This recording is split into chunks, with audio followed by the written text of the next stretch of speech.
I'm Lindsay. I have hosted a couple of radio shows and made a couple documentaries, and now I am the founder of a tech startup that is, I like to say, Craigslist for social change. So the goal being, no matter what city you're in, you could find all the documentary screenings, protests, political debates in a city.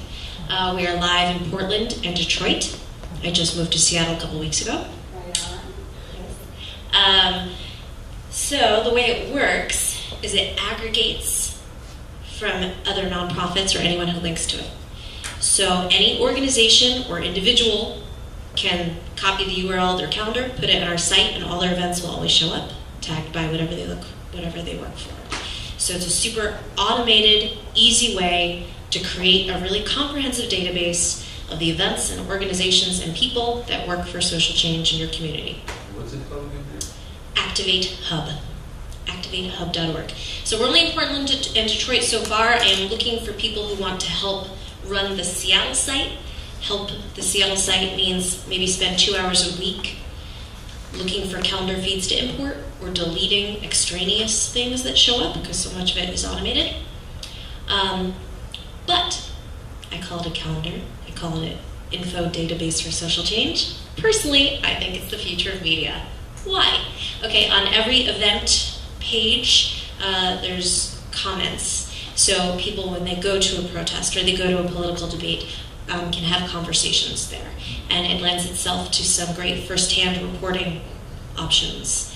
As a journalist, when you already mentioned the difficulties in finding guests, and as a listener of progressive radio, you often hear the same guests over and over. How do you find other people that are working on issues? So with a database like this, anyone can use it anonymously, but people can opt to have profiles, and as they RSVP, it kind of tracks. I want to find out who's involved in gay rights in the city. How do I do that? And right now, if you Google climate change in Seattle, good luck finding the organizations or the people or the events or ways to get involved. Oh, yes, but there is one. Yeah. I also have been doing an Activate Hub Radio Minute in Portland. So we do a weekly, 2-minute, here's some of the great activist-y events that are upcoming. Of course, I would like to expand that once our Seattle site is up and running to any show that wants to carry it here. And of course, I think you've been talking about having a network for progressive radio stations. If this is the place where you're finding all the organizations for progressive change, I think it's a good place to find the radio stations for it too. No story. And I need help. And anyway. Have you tried to recruit people who work here? Yes, everyone's working.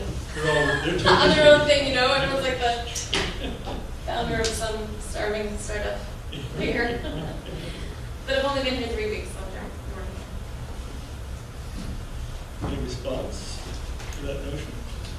I would just say, going back to the point earlier of how do we organize, how do we create, how do we find guests, how do we establish connections and stuff. I'll tell you right now, I'm so inspired by Lizzie's comment, what she's doing, that I know that my interest, I've already wrote on the website and everything, I know that if it's piqued my interest, it might pique one of my listeners' interest on my radio show, and so now I'm going to make it a point to get Lizzie on the program, or at least play, some audio of it. I mean, and that is literally, you just witnessed, that is how that happens.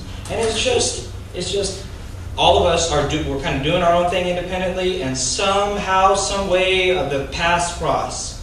And as long as we do something, and rather than ignoring it or letting it go, or just, I shoulda, coulda, woulda, do it. Just do it. I agree. I actually think we have an obligation